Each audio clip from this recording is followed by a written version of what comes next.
being quite a poignant place to do this talk, given that Alfred Wallis spent so many of his years of his life living in Penzance, as we'll find out in the talk. I'm just so honoured to be able to do a talk about Matilda's new book. I think it's so fantastic, and it's really led to much more of a conversation around Wallis, really evaluating his life and his work. All of the new research that Matilda's done is just so fantastic, and I think this book illuminates areas of his life that perhaps were slightly in shade, and corrects a lot of the misconceptions that have been perpetuated throughout the years. So thank you to Matilda for joining me here today. Here are some of those misconceptions. I won't read them out, I don't want to lose my voice before the end, because this is a long talk, but hopefully by the end of this talk, I'm sure you'll all agree that these things aren't very true.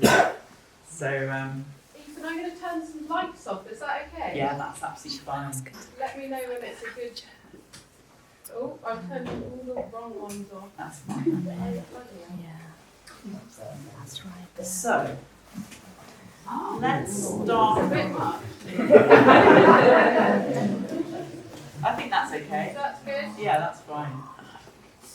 I'm going to basically give you a biographical talk of Alfred Wallis, following the same structure as the book, to give you a little taste of how fantastic this book is. Sorry. And then there'll be an opportunity for you to buy some of the books at the end, if I've persuaded you enough.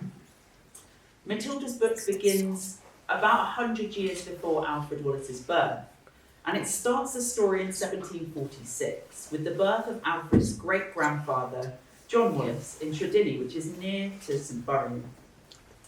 This is all previously unexplored information, and I think this adds a great deal of context and insight.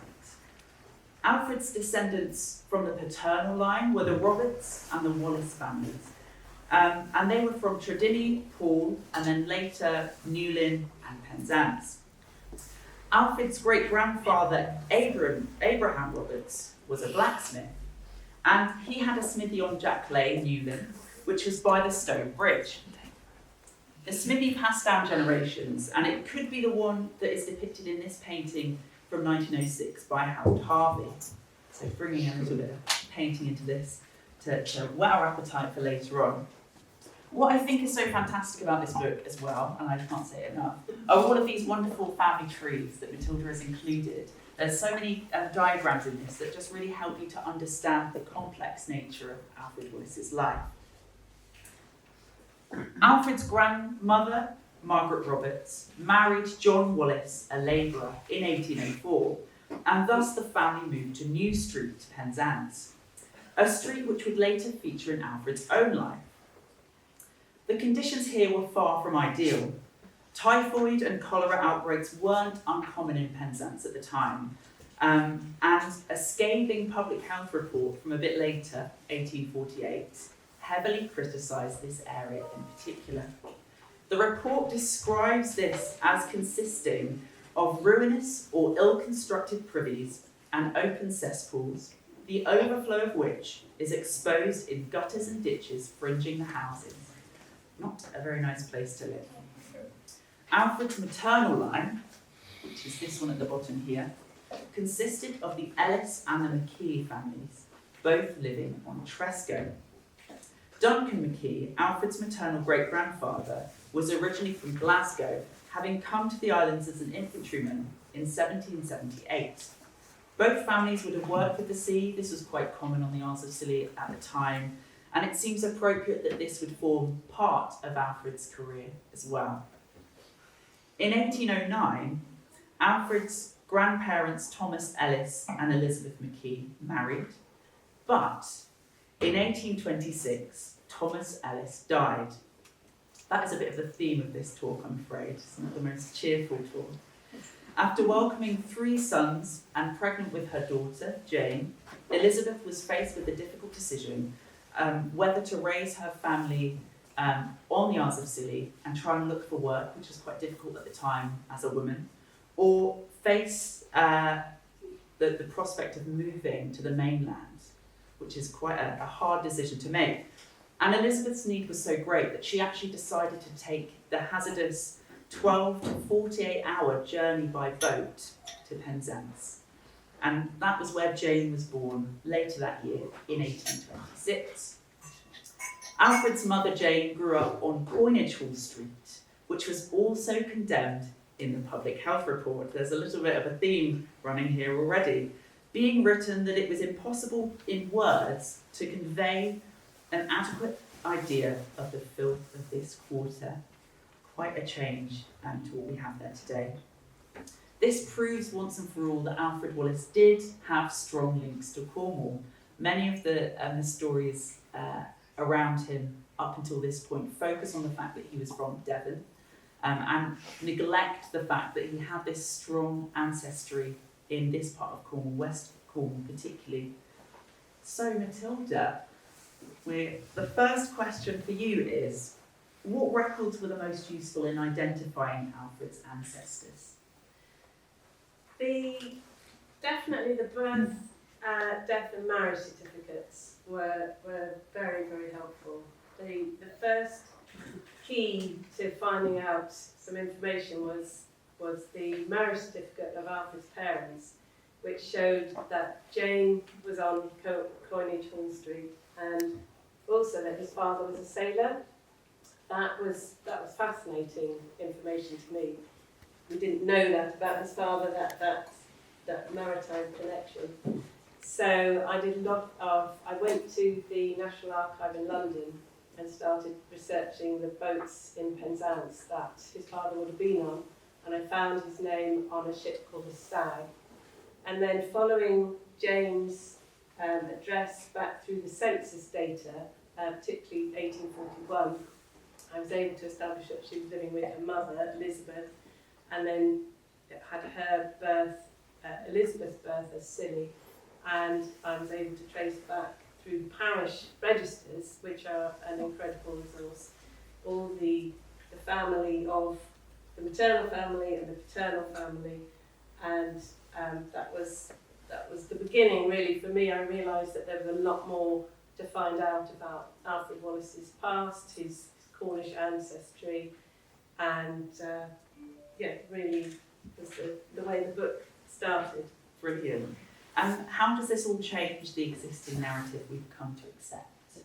I know I sort of ruined that answer already, but you probably say it better than I would. Well, so yes, it establishes that he had this very strong Cornish ancestry. He's often dismissed as being a man from Devon and not quite Cornish, and that had a knock-on effect throughout his life, whether or not he was accepted in St Ives as a Cornishman, the way his paintings were viewed later on, whether he was truly Cornish, and Peter Lanyon used to talk about that. But I think, yes, it definitely sets him within the Cornish frame, and also is the beginning of showing really what a wide family he had. He had lots of aunts and uncles and cousins, and that continues down the generations.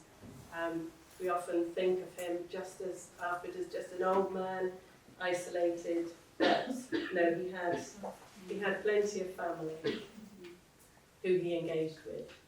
Brilliant, thank you very much. So, we move to Alfred Wallis's parents. Alfred's parents, Jane and Charles, married in 1844 at the Register Office in Parade Street, Penzance, rather than having a traditional church wedding. This was because Charles was crew on a schooner called the Stag that you mentioned just then, and he was due back aboard. For a church wedding, they'd have needed to read the wedding banns for 3 consecutive Sundays beforehand, and they didn't have the time. Charles worked as a merchant seaman in 1845 and 46, before settling down in Penzance in 1847. His time at sea was followed by him working as a mason's labourer, during the period that Penzance's harbour was being expanded, with new wharves, docks, and the construction of the granite pier, so at the time work would have been plentiful. Because of a severe agricultural depression gripping Cornwall at this time, the population was facing hunger and hardship. And once all of the jobs from these many new projects had come to an end by 1848, the Wallis family decided to move to Devonport to start a new life. Devonport, as pictured here in these diagrams, was a place full of new opportunities to provide for the first baby they were expecting, one of Alfred's many older siblings who sadly died in childhood. Conditions in Devonport in the 1850s, though, made Penzance look practically sanitary by comparison, but the abundance of employment opportunities for Charles meant at least the family wouldn't starve.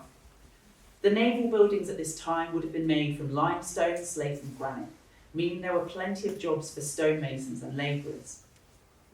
Jane and Charles moved several times during these first few years in Devonport, while Jane gave birth to multiple children, many of whom died due to the appalling slum conditions that they were living in. Alfred himself was born on the 8th of August 1855 at 5 Pond Lane. This was a very unfortunate birthplace, as it was one of Devonport's narrowest alleyways and consisted of 20 tenements without running water or proper sanitation. The crowded conditions meant that the area was rarely without fever, and a doctor commented that it ought to be burnt down. There were problems with infant deaths, illness, as well as tension between neighbours due to the crowded conditions, as the book details. Many accounts of his early life, Alfred describes his own recollections of being born at North Corner, which was near Pond Lane, and that his father was fighting in the Crimean War. He often references the siege of Sebastopol when he was born. This book has evidence to disprove this. The reality is that Charles was working as a hammerman in a coach factory locally. And the book goes into the reasons why Alfred thought this, which I think is very interesting as well. Charles's wages would have been quite meagre, and they'd only just have covered their outgoings, so things like rent, clothing, food, and fuel to cook with and to heat their tiny dwelling that they shared. The food at this time wouldn't have been full of much nutrition, and so later accounts of Alfred being too short to fall over, for instance, and very short in stature, are perhaps an unfortunate response to his childhood, that he without much food and much nutrition. Going back to Alfred's mother here for a second, Jane gave birth to many children, like I mentioned, and she buried many of them as well. This would have been incredibly tragic for the family, but also a reality of life in these times. These included the deaths of both her 10-year-old daughter, Mary Jane, and her 1-year-old son, John, in 1860 alone. And Jane herself died in 1866, aged just 40, a year after giving birth to her 4th set of twins, having suffered with tuberculosis throughout this final pregnancy. 10-year-old Alfred would have been caring for his mother in the last months of her life, his father and his brother both having gone out to work to support the family. This is a traumatic period of prolonged demise, and it no doubt left its lasting mark on Alfred. So, Matilda. This is a particularly tragic episode of the book, really. And of all of the siblings, Alfred and his brother Charles, who shared a name with his dad, which does make things a bit confusing sometimes, were the only 2 siblings to survive their childhood. Just how many siblings did Alfred lose during his childhood? So Alfred lost 11 siblings during his childhood, and I think one of the important things about this is that in Sven Berlin's book in 1949, he quotes Alfred as saying, I lost 11 siblings and they're all buried in Devonport Cemetery. And this is one of quite a number of things that he said that have been dismissed as some sort of fantasy or senility, but I've been able to prove that actually it is true. I was able to find in the Devonport parish records records of the burials of the siblings in Stoke Damerel Church Cemetery, and yes, it was an awful time. Yeah. This book also goes into detail about the customs around deaths within families at this time. I found this very, very interesting because I haven't read about that sort of thing before. And what I love about the book is it draws from all sorts of different sources and brings in context about various parts of life at the times Alfred was living. Could you tell us a little bit more about the sort of thing that would have happened after the death of perhaps his sister? So there were some really excellent contemporary health reports from Devonport in the 1850s and 1860s by a man called William Rawlinson, and he talks about how for poor families they were living in these tenement rooms. So you can see in this slide that the wall around the town of Devonport, that is the Royal Navy wall to protect the dockyards. So the town, the civilian town, was severely cramped within it, and a lot of the gardens of the original townhouses were built on with tenements, and then the tenements were subdivided.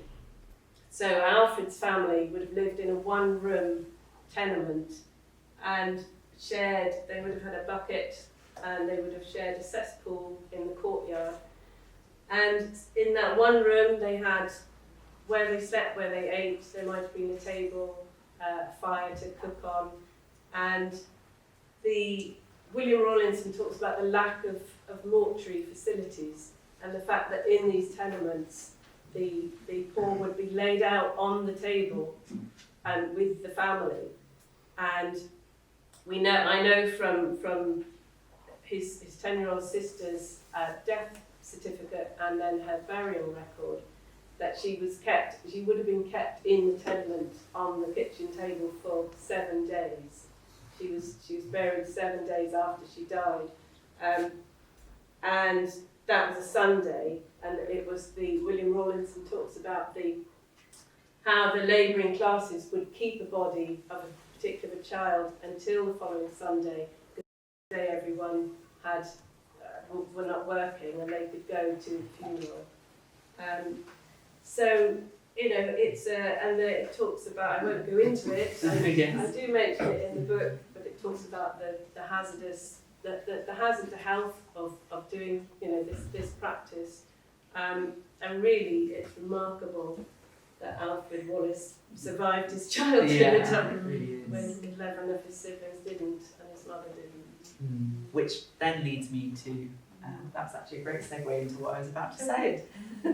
Following on from the ordeal of his mother's death, his first stint as a cabin boy at sea, and a dramatic naval trial involving his brother, all which I won't spoil. You should definitely buy a copy of the book. The remaining 3 members of the Wallis family, Charles Jr. and Alfred, were all living in Penzance by 1871. The town had changed much since Alfred's mother and father had left it in 1848. The arrival of the railway had increased trade and boosted industry, and for Alfred it would have been the healthiest place he'd lived so far, right by the sea. And despite the fact it was condemned a few years before that. Alfred was 15 when he came to Penzance, and this was the right time to be starting to learn a trade. He began an apprenticeship as a basket maker, and baskets were a vital part of the fishing industry at this time.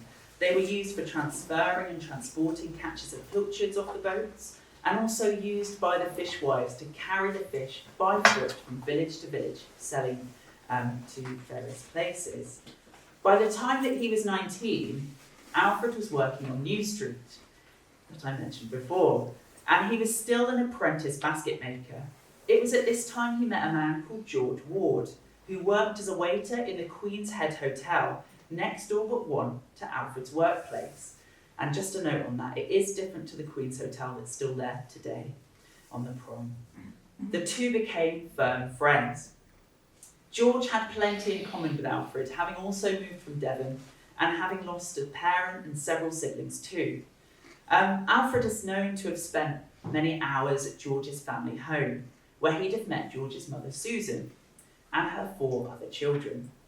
This was to define the next chapter of Alfred's life, as he subsequently embarked upon a relationship with Susan, a widowed lacemaker who was 22 years older than him. His apprenticeship ended in 1875, and he started working at sea as a local fisherman, sailing to various places for various catches, Mounts Bay for pilchards and the North Sea for herring, for example. On the 2nd of April, 1876, Alfred married Susan. Like his own parents, he married in Penzance, but unlike them, he married in a church, St Mary's Church. According to her children, Susan said she wanted to give him a home, and it wouldn't do to take him here to live unless I married, due to the worry of wicked people spreading rumours. Little did her children know she was pregnant at the time, and would soon discover this before Alfred was to leave for work as an ordinary seaman. What followed next was Alfred's first transatlantic journey to Newfoundland and Cape Breton, an island jutting out from the southeastern coast of Canada.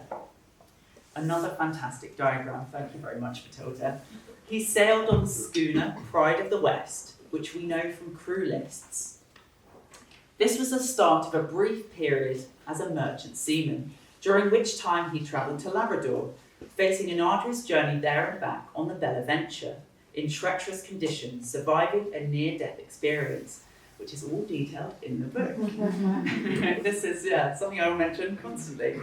All the while, Alfred would have been concerned for the welfare of his wife and their new baby, so it would have been quite a relief when he returned to Penzance in November 1876. Again, another tragic twist. This relief would have been short-lived. He'd have missed seeing his son by just 6 weeks. The baby, Alfred Charles Wallis, had died aged just 11 weeks old. After this, he briefly returned to work as a local fisherman on the luggers at Newlyn, but this didn't last long. There's a few reasons for this: the scarcity of mackerel, and also the economic recession known as the Long Depression. And these both necessitated Alfred's return to working on dry land again. So, Matilda, another question for you. There's historically been this sort of speculation around whether Alfred ever went to sea, and a few people have sort of put this down to the ramblings of a madman. What evidence do we have that these events actually took place? So, again, one of the things that Sven Berlin wrote in 1949 was that Alfred Wallis said he went to Labrador, and no, actually he didn't say he went to Labrador, he went to Newfoundland, and a boat set sail before his boat to come back to England, but it was never seen again. And he also talked about his return journey and this terrible, terrible storm that his ship encountered, and that they had to jettison part of the cargo. So even though Alfred Wallis had told this story and his family had repeated it, it was still doubted, as Ethan said, the ramblings of a senile old man. But crew lists have been found with his name on that show he went to Cadiz on the Pride of the West, and then Newfoundland on the Pride of the West, and Nova Scotia, and then it was thought until it took me a year to identify the ship that Wallis had been talking about that had left the day before his ship and never been seen again. Once I identified the name of the ship, I realised that he had gone to Labrador. He hadn't come straight home from Newfoundland, but he, on the Bella Venture, and his friends on the ship, which was called the Recruit, they'd gone to Labrador to pick up a cargo of dried codfish. And that placed him, because of the Recruit, it placed him at a small harbour called Bateau in Labrador. And what I found fascinating is this painting, for instance, which is in Keppel's Yard, and nobody's really understood anything about it. But at Bateau and all these settlements, temporary settlements in Labrador, were these Inuit Kimik dogs. and I've had contemporary reports about them and how they were loose at Bateau, and they would go around stalking the hens and goats of the settlers from Newfoundland there. And I firmly believe that this is Alfred Wallis's memory of the Kimmick dogs that he would have seen on the shore. And on that trip, when he was in, they had to wait a couple of months for the dried cod to be ready, and it was quite normal for the English schooners to wait along the coast of Labrador. And the crew list shows that he was actually the ship's cook on the Bonaventure. So he would have gone ashore to get supplies. And I strongly think this explains his picture. And there are quite a lot of the paintings. So I use his words, his paintings in the book to show places that he'd been, and that, trying to show that not all his painting, a lot of his paintings are just attributed to Cornish scenes, and I think there was a lot more that he was painting, a lot more of the stories, and a lot more of the landscapes and seascapes that he saw. So I think that's quite important. Lovely. So, now we move to life on dry land. So by the spring of 1878, Alfred was employed by a Joseph Denley, a marine stores dealer in Penzance. This term was coined by an Act of Parliament in 1810 to designate anybody working in the marine salvage trade. But for all intents and purposes, and probably by our understanding, we would have thought of Denley's marine stores as being rag and bone stores, dealing with rags, bones, scrap metal, and bits of old rope. Alfred worked as a gatherer, collecting items for sale in Denley's store, included being trusted to purchase scrap metal in St Just. This was reliable work, but it wasn't reliable income because it would have depended on how much stuff he'd have gathered. The family then moved to Cherry Gardens, which was an overcrowded area of Penzance, another theme of this talk, sadly, after the birth of their second child, Ellen Jane. Alfred and Susan, like many families at this time, would have relied on public pumps for all of their water needs. And this water wasn't always safe for public consumption. And Ellen Jane sadly died at just 1 year old in 1880, having suffered from the effects of contaminated water. No doubt this tragedy was a painful reminder of his own childhood in the slums of Devonport and his siblings who suffered the same fate. After a period of working as a key labourer for Joseph Denley's re-established coal enterprise, Alfred was fortunate enough to be invited to run Denley's latest venture, a marine stores in St Ives. And this had come about quite by chance, after the competition in St Ives had dried up all of a sudden through death or old age and illness.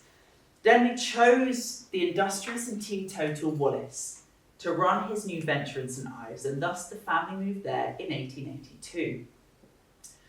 This book goes on to disprove the myth that Wallis could neither read nor write, as all marine stores dealers were legally required by law to register transactions in an account book. So he could not only read or write, but he was very business-minded as well, which would be pertinent later in life, and I will come back to this point later. Wallis's original premises was just here, a few buildings down from the lifeboat house, on what was referred to as the beach. Before the advent of Wharf Road, which runs in front of these buildings today, the buildings on this stretch, a custom house, sail lofts and other fishing infrastructure, were located, as you can see in this picture, directly on the beach.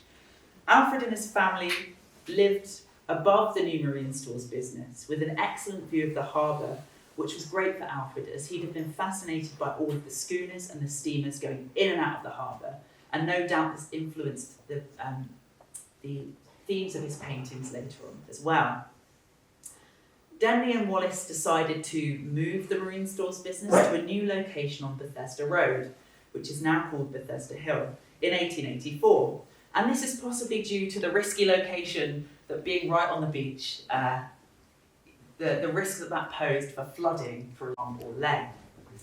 George sadly died in 1895 from tuberculosis, having come back to St Ives, perhaps hoping that the sea air could cure him. This would have been, again, another terrible shock for the family, but a harsh reality of life, which I keep repeating sadly throughout this talk. Another painful reminder for Alfred of the fate suffered by his siblings and his mother. Acquiring a Dartmoor pony meant that Alfred was able to collect even more scrap, and so his business went from strength to strength. This success was compounded by the fact that there were some developments in the Denleys' own business enterprise. Joseph Denley made significant additions to his coal business and handed over his Penzance Marine Stores venture to his son, who is also called Joseph Denley, which is where things slightly get confused sometimes in history. No longer interested in heading up the Marine Stores business in St Ives, Denley Jr. decided to offer this business to Alfred and Susan to buy. And they did this. They bought the business in 1897. Oh, did I skip? Oh, we'll go to the Fairyfoot. Here we go. So here's actually a picture of Fairyfoot. What a lovely looking horse in front of their new location. So with their own business, Alfred and Susan now secured a new premises on the wharf. And I think that this is probably the location that many people are already familiar with, if you know a little bit about the story of Alfred Wallis. So I wasn't really aware of the first location that you mentioned, but I was aware of this one because of these very iconic pictures we have, which show him writing on the front of his store, A. Wallis, dealer in marine stores, often with the N back to front. By this time, Alfred and Susan were established members of the St Ives community, with Susan's children married and with children of their own, living in various places around the town and in the world of work themselves. For example, Albert was running a successful bakery business. Susan had long been a member of the Salvation Army, and it wasn't until 1904 that Alfred finally joined the ranks, signing its statement of beliefs and promises known as the Articles of War, a record of which is in Matilda's book itself, which is also very important. So he is just here in this little bowler hat. And Susan is there somewhere, but I don't quite know where she is in this one. She's somewhere. Sorry. It's there. She's there. So she's in this bonnet here, and Alfred's over here. So you can see that they were members of the community involved in all the sorts of St Ives life in this picture from 1905. He would have had to undergo a rigorous induction period of about 2 months just to prove he was worthy enough to be a Salvation Army member. And in this new community, Alfred found a lot of companionship and fellowship in like-minded people, teetotal people, people he could relate to, people who had a very strong work ethic. And yeah, you can see that he is embedded in St Ives community, unlike the myths that have been surrounding Wallis that seem to suggest that he was a sort of outsider from Devon who nobody really got on with.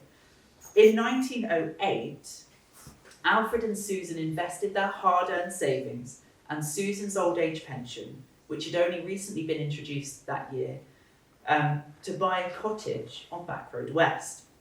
They purchased the cottage for about £93 with tenants in situ, which enabled them to gain a source of income from the rent whilst they stayed on at their wharf premises. Having invested their savings in this property, Alfred took to supplementing the income of his marine stores by working extra jobs. So he did things like keeping pigs and selling pink ice cream, and these were among many of the entrepreneurial schemes that Wallis devised. This was a man with a good head for business, as we start to see more in this period and as the book details. While running their marine stores on the wharf, they lived above the store, so they kept renting out their cottage to the same tenants, getting this income on top of their profits from the marine stores.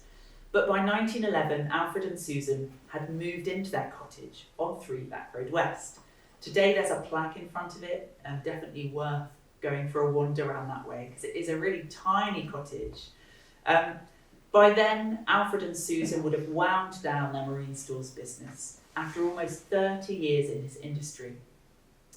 So having lost the rents from the prior tenants of the cottage, as well as their marine stores and profits, Alfred and Susan had to keep working in some regard.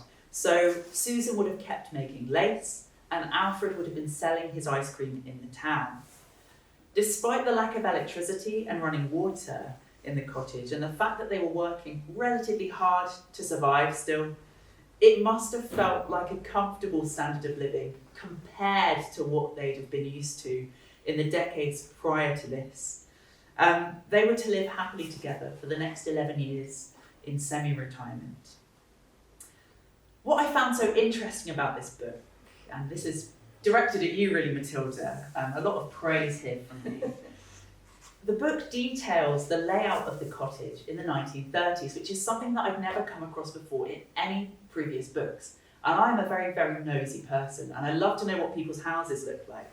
So the layout of the cottage in the 1930s includes a description of a large stuffed magpie, photographs of Susan, Alfred, Alfred's father Charles, his harmonium, which he was known to play quite vigorously, and a collection of mahogany furniture, so things like tables and chairs, even a china cabinet, collected over many years.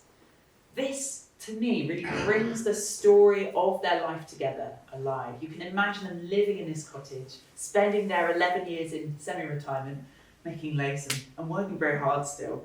How did you find out this information? So one of the great sources on Alfred is the oral recordings made by St Ives Dr. Roger Slack, and he in the 60s he recorded interviews with a lot of family descendants, Alfred's step grandchildren and great grandchildren, and this is such a wonderful resource because again it shows that he wasn't an isolated figure. His family looked after him. They regularly went round to the house, particularly so his step great granddaughter Emily drew a plan of the cottage for Roger Slack, and she and several other descendants described to him all the furniture that was in there, the books that they had. I mean, Alfred Wallis he had his Bible, of course, but then he had a very large Life of Christ and Pilgrim's Progress. They had quite a lot of religious books, the children, because Susan taught at the Salvation Army Sunday School. And so what's lovely is building up this picture of their cottage, which the great-grandchildren said was always very neat and clean, and Susan had her precious china collection. But it also shows how much they were still interacting, how much Alfred was interacting with his stepchildren, step-grandchildren, and how much they were going around and spending time there. Brilliant. Thank you very much. Thank you very much. So, let us move to the reason that we might be here today, to gaze upon this lovely painting by Alfred Wallis. And this is where we start to bring in the story of Alfred's artistic beginnings. So the established story of Alfred Wallis puts his artistic explorations as starting because of the death of his wife, Susan, in 1922. She'd lived to a very good age. This book expands on that idea with recollections of his step-grandchildren and other local people, that he was always scribbling on bits of paper, perhaps to adhere to the Salvation Army doctrine against idleness. There is even one possible sketch by Alfred, dated 1895, long before previous estimations. So, it is true that after the death of Susan in 1922, Alfred was left alone and needed to pass the time. But what this book explores are the conditions that allowed for Alfred to take up painting. And that's something that hasn't necessarily been discussed much beforehand. In 1925, 100 years ago this year, he turned 70. And by doing so, he became eligible for his old age pension. This was an injection of cash that gave him his first regularly assured source of income that he didn't have to work for. And this was a real first for a man that had to live hand to mouth for most of his life and had to keep on working. And this meant that he had a little bit of time to himself where he didn't have to work to earn money. And without the need to constantly be working, Wallis had to find something to do. And he told his friend, Richard Edwards, shortly after receiving his first pension, he told his friend Richard, who was the watchmaker on 4th Street, he said, "I don't know how to pass away the time. I think I'll do a bit of painting. I think I'll draw a bit." As a widower, Alfred came to rely on the care given to him by his extended family members. His stepchildren, who by now all had children of their and grandchildren of their own, would send round plates of dinner. And they saw him as part of the family, especially the younger stepson Jacob, to whom Alfred was the only father he'd ever known. This is something that books until now have downplayed, as you mentioned, sort of showing him as this outsider, but what this book explores is the rich tapestry of relatives and friends Alfred would still have had in St Ives. And there's been a lot of portrayals of him as a sort of lonely old man that fits this romantic narrative that was created by people, his admirers perhaps, in the art world in order to sell his works. But it is true that he was a little bit lonely. Of course it's true that he was lonely. And he did harbour a feeling of betrayal and a bit of resentment at his late wife, because he was convinced that Susan had used their post office savings to support Albert when his bakery business ran into financial difficulty, although this was never proven. The thought that Alfred had was that Susan had broken this doctrine around members of the Salvation Army giving their children money to help them out financially, and this was really forbidden. And so this would have been a huge betrayal to Alfred and something that he would have taken very seriously. After this, he took to sleeping downstairs and refusing his old marital bed. So going back to this point around him taking up painting, in August 1925, after telling the watchmaker on 4th Street that he was going to do a bit of painting, Alfred, not one to idle, set about acquiring the necessary tools for the job: some soft brushes, house paint, and scraps of cardboard.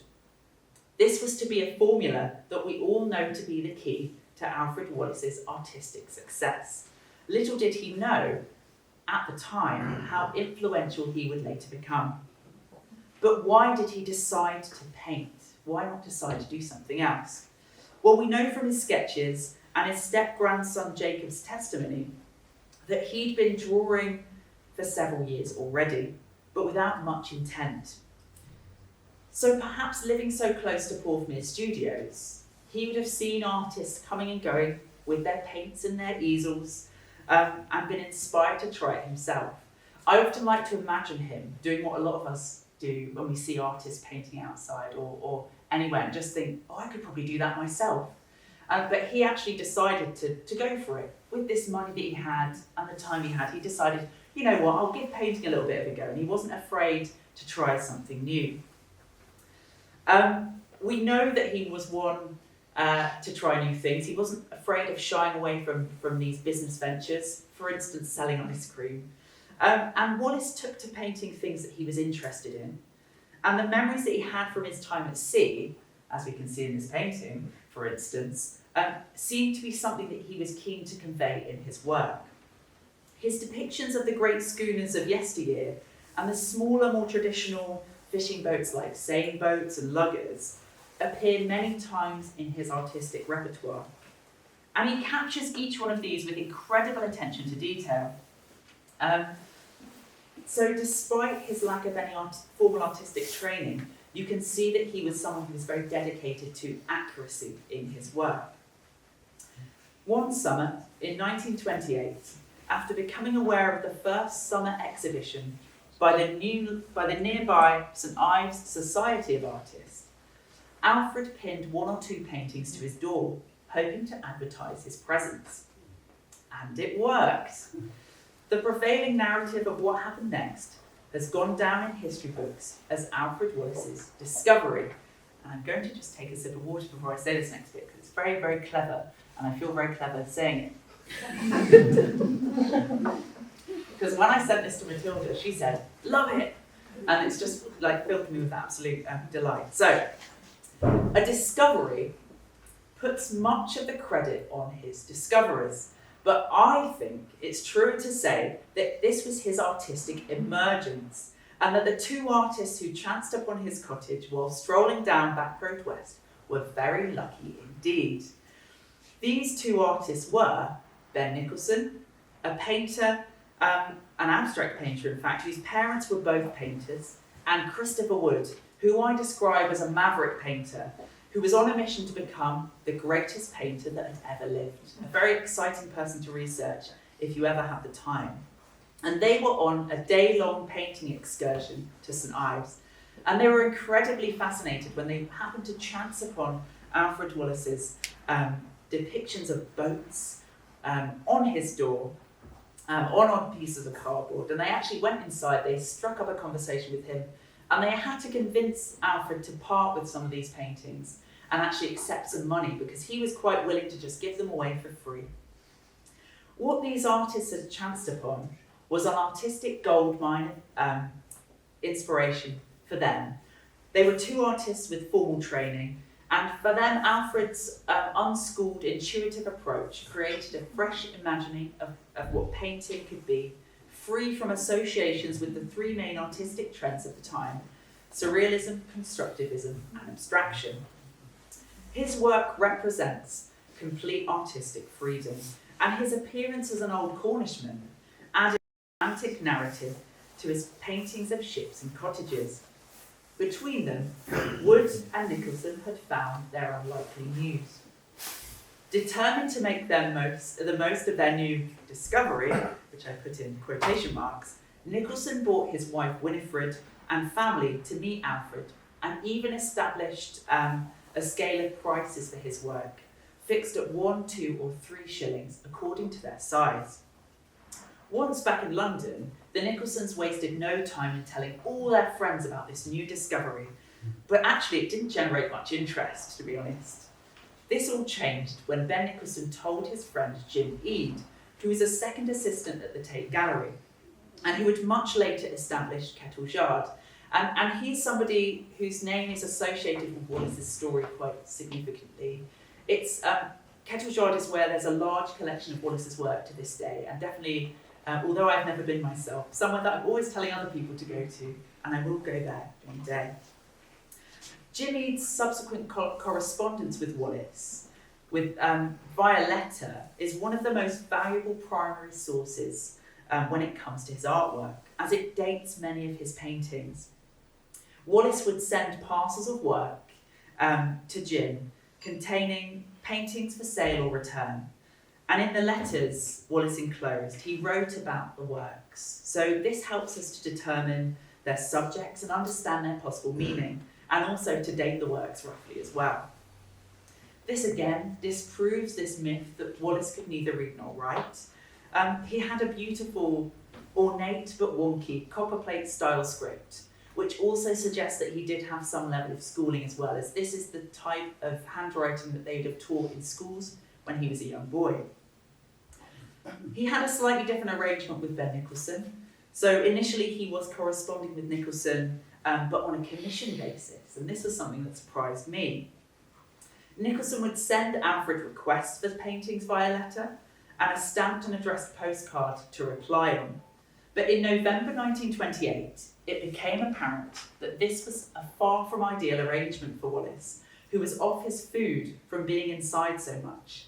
Like we heard earlier, he was a man who would walk all the way to Oakhampton for a pony, so not someone to just sit in his cottage all day painting. He re-established this relationship himself by sending bundles of paintings for sale or return, like he did with Jim Eade. And this is again giving us an insight into the mind of Alfred Wallis, an artist who was truly confident with his own artistic ability and was as business-minded as ever. It's a world away from this idea of this feeble, old, amateur painter as he's depicted in many stories. I think we should see Alfred as a man who knew his worth. This is perhaps where we should start to discuss the topic of his exploitation, which is perhaps a slightly alarming word to use. Unbeknownst to him, Alfred's works were gathering the attention of the art establishment. And in the 1930s, having been to visit Wallis and buy some paintings, gallery owner Lucy Wertheim held his first major exhibition at her London gallery with 20 of his paintings on display, and they were each priced upwards of £20. This was worlds away from the few shillings that Alfred was receiving.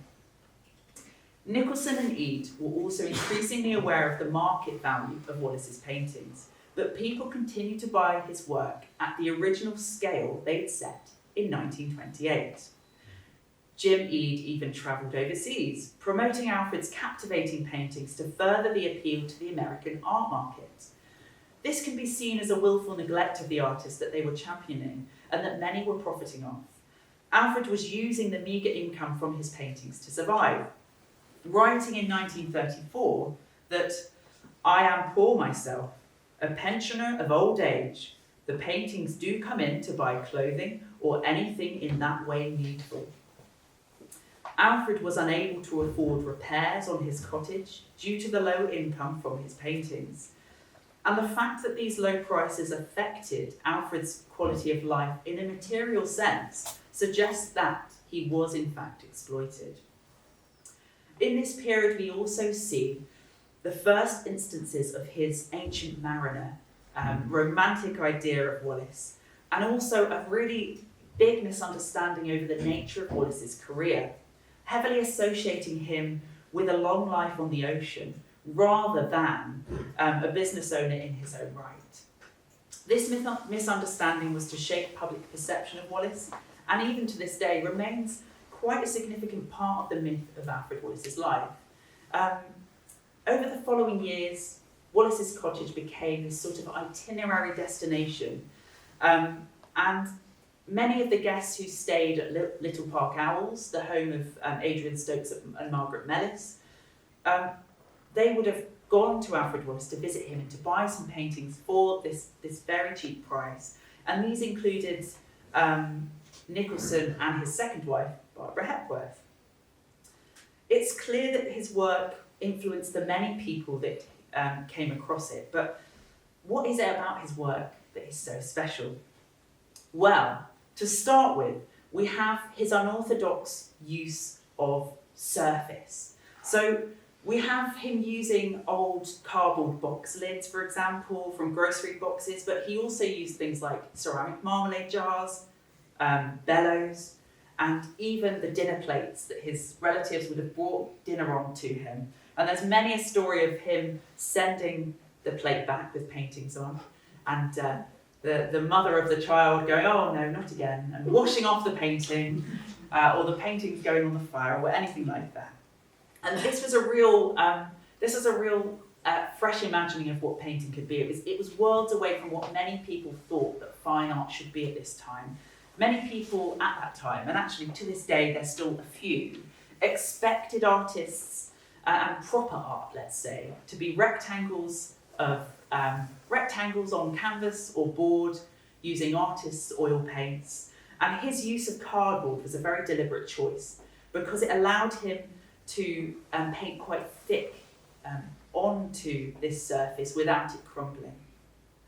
This thick impasto application to his paint, and he used marine paints by Peacock and Buchan, these he worked directly into his surface rather than creating studies beforehand, and these give his work a real personality, because I think you can almost see him doing his own workings out while he's painting rather than doing studies beforehand and a really polished end result at the end. So you get a real sense of him figuring out what his composition is, what he wants to do. There's all sorts of paintings where he's painted over the top of stuff, rubbed bits out, gone into things again.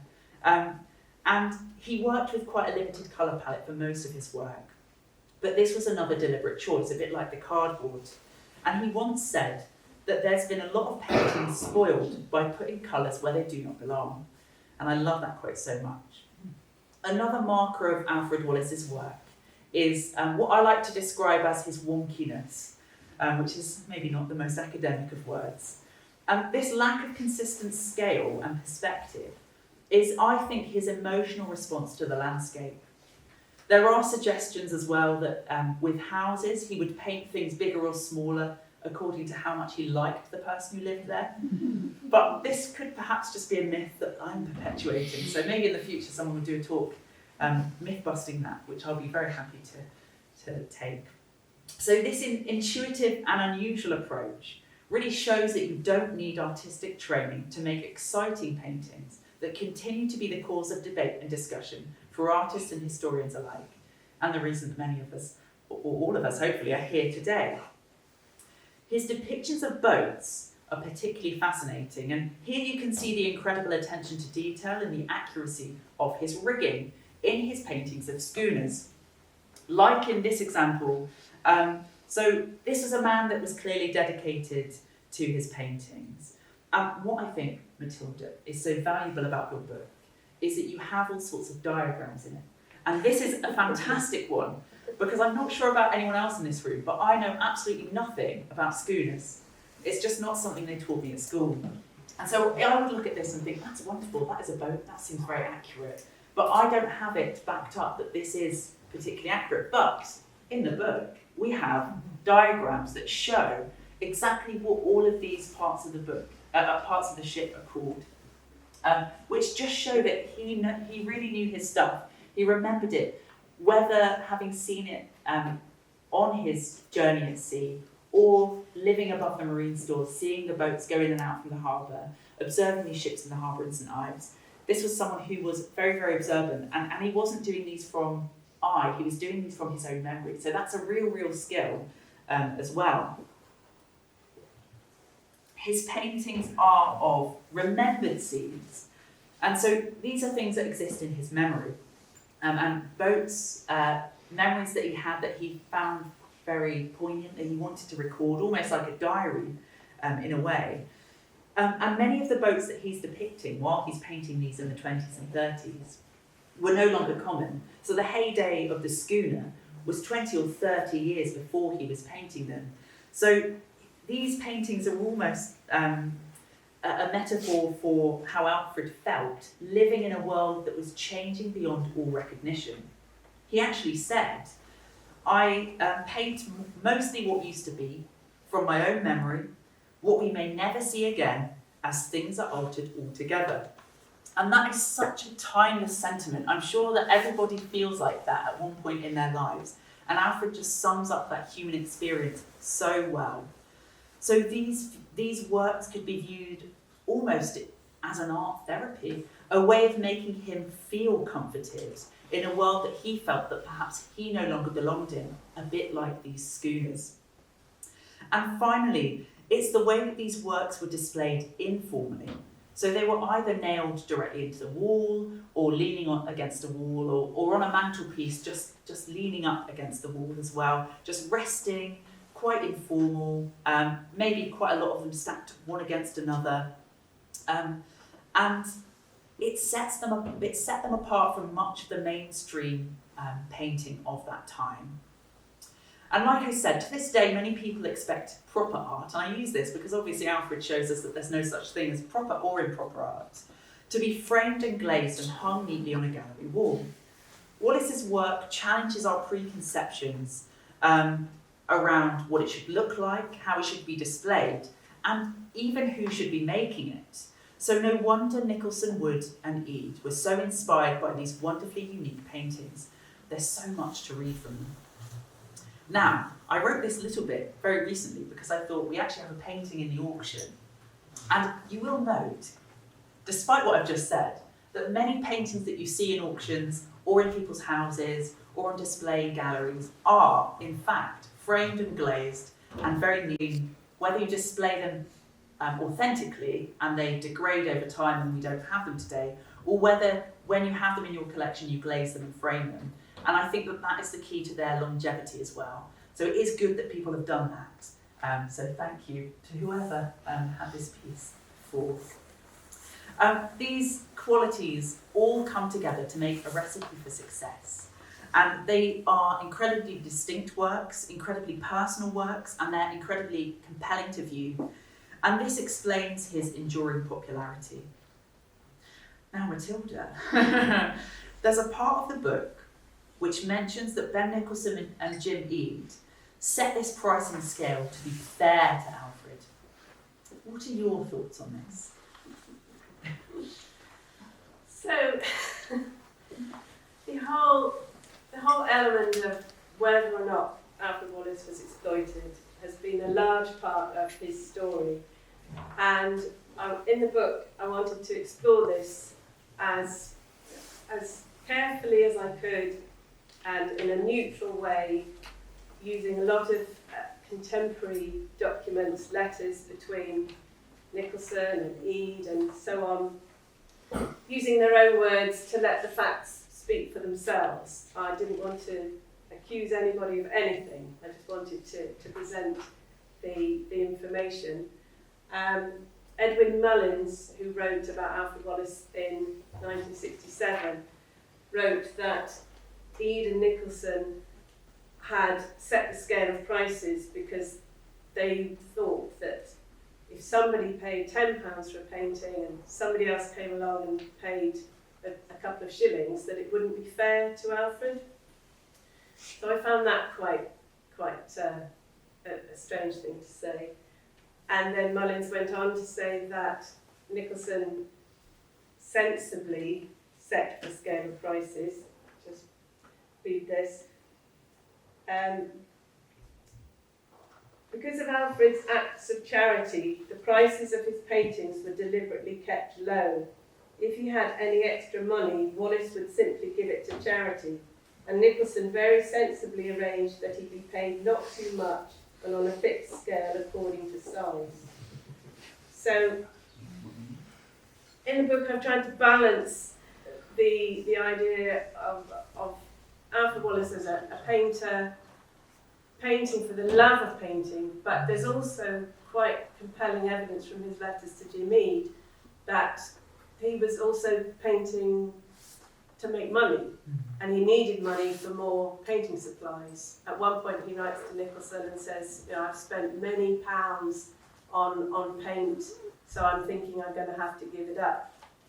And he writes to Nicholson in the mid-1930s, I hope you have a fine summer of business. You have little ones to bring along and I will take money. So he was an artist, he was painting for the love of it, but also, as I say, to make money. But Nicholson and Eade and Co kept the scale of prices at 1 shilling for a small one, 2 for a medium one, and 3 for a large one, right up until he died in 1942. But in the 30s, he was becoming internationally renowned. The art critic Herbert Reed wrote about him in the Cahiers d'Art, a French magazine, covering the great English modern artist of the day, and gave most coverage to Alfred Wallis. And he was in a book by Adrian Stokes and another book by Herbert Reed. And in his lifetime, Nicholson gave a painting of his to the Museum of Modern Art in New York. And Alfred Barr, the director, was absolutely delighted to accept it. I saw the letters from the director to Nicholson in the Tate archive, and he hung it opposite Rousseau's Sleeping Gypsy in his new gallery in New York. So, yes, I think that I've tried to explore all of this in the book and just set out the facts.